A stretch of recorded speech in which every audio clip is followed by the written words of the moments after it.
guys, so I thought I'd go through a timeline of events. Someone in the chat said they really wanted to know a timeline of events, and Queen City News actually did a very good timeline. So I thought, hey, let's go through the timeline that Queen City has shown us, and we can do an analysis with that information also, because based on this timeline that they are giving us, they are saying that Shanquella's mother talked to her in the evening. I don't know if, and the next day, I don't know if that's true, because based on her interview, the mother's interview, she said she talked to her that night about the taco bar, and that was the last time she spoke to her. So there's one part of their timeline that I think is not accurate. I'm not sure where they got that from, but let's take a listen to it and see what you guys think. I think they do a pretty good job of fleshing out the timeline for us regarding the possible events.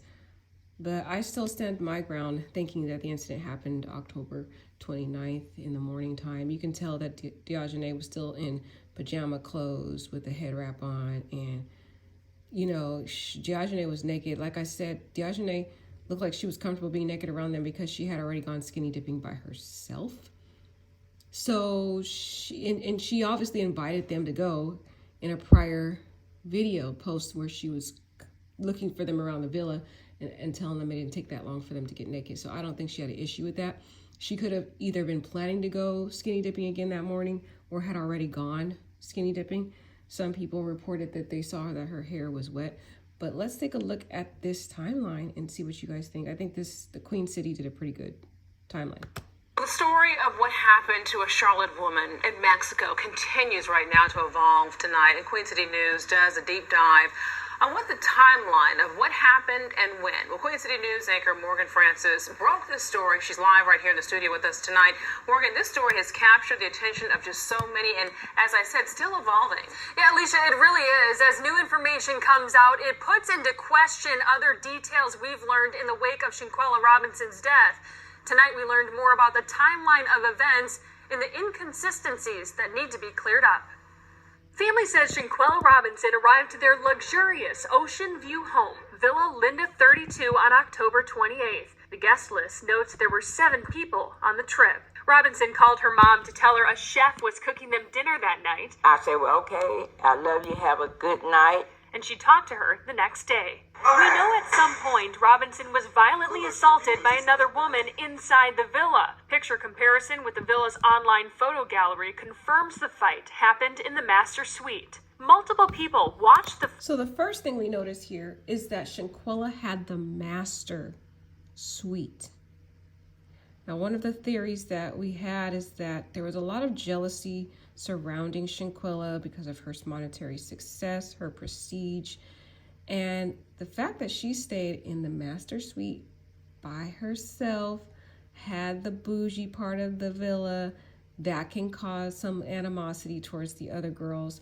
You also notice too, again, a common theme that I talked about in my prior video. She was by herself in the master suite.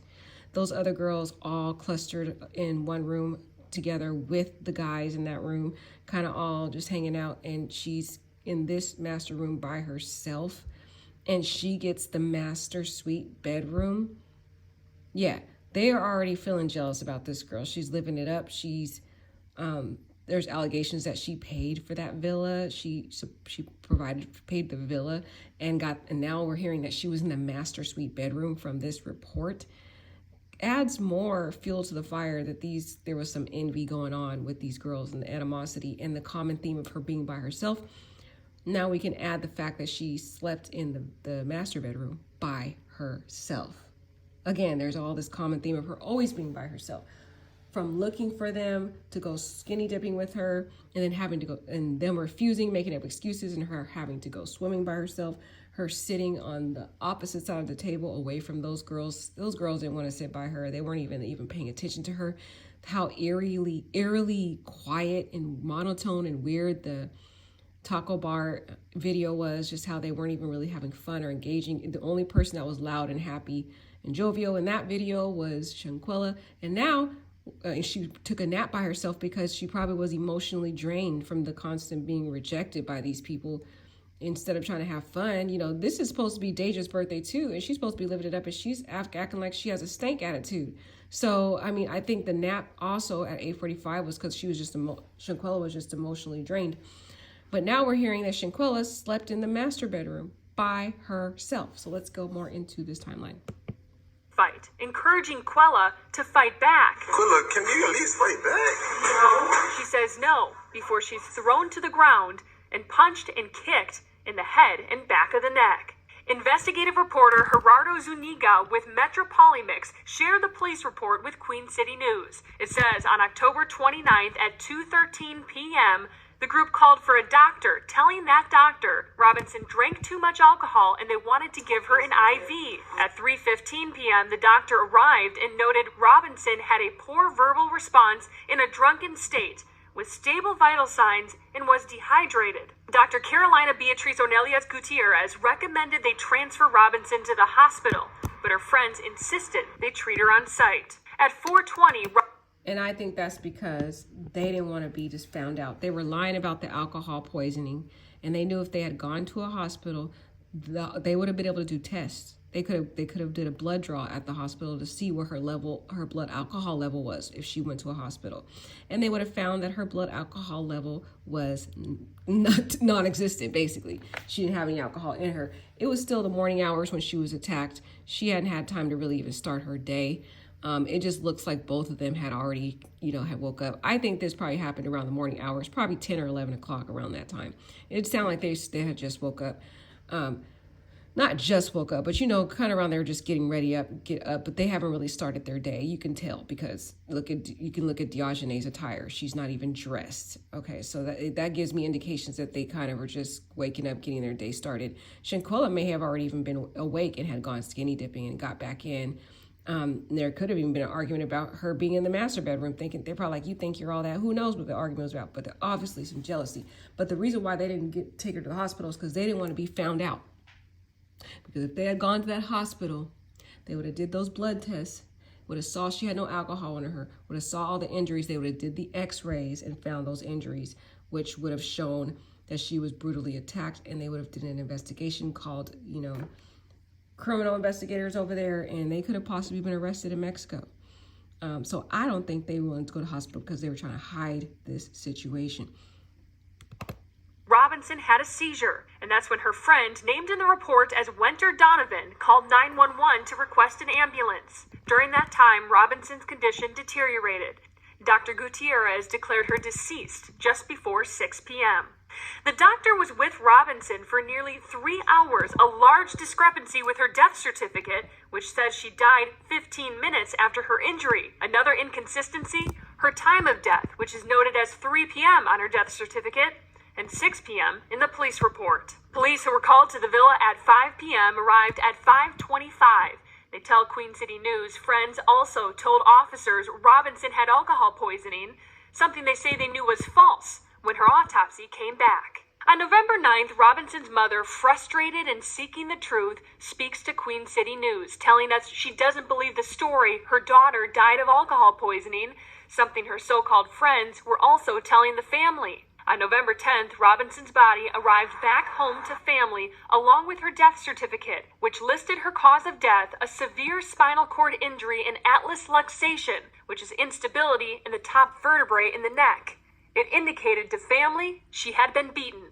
On November 16th, only after news agencies pressed Mexican authorities on the suspicious death did they share a press release stating they were investigating the death of a woman at Fundadores Beach Club. 2 days later, November 18th, the FBI announced it had launched an investigation into Robinson's death, nearly 3 weeks after she died. Now, in that police report, the doctor lists her cause of death as cardiac arrest, not a severe spine injury. One thing that's remained consistent is that aside from statements made from friends, there's no mention of alcohol in Robinson's body or as a cause of death. Brian? Well, that's because we all know that's a lie.